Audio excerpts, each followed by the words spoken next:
Good morning, guys. I'm here in the balcony to have sunlight. I'm gonna drink my coffee here outside the balcony and eat breakfast so that I can have sunlight while eating or drinking my coffee before I start my work today.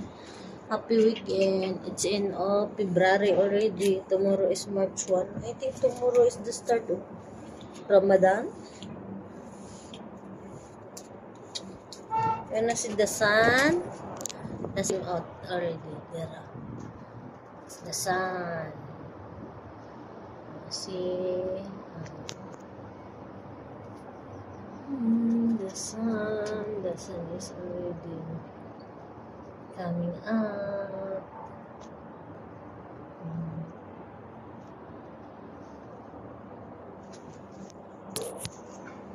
Today is my schedule cleaning the glass window in the balcony, but later that one. I just need drink coffee, clean the living room in the hallway.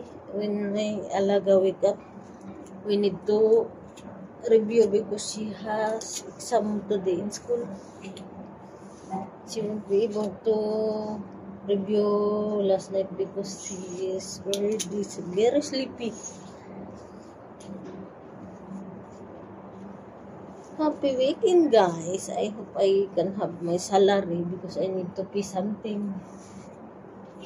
I have so many things need to pay. I won't be able to pay my SSS yet. Because it's big amount. My SSS is a big amount. Maybe next month I need to save a little bit for this month, and then next month after my salary I can pay my SSS. Bye, guys. Happy weekend. By February and welcome March.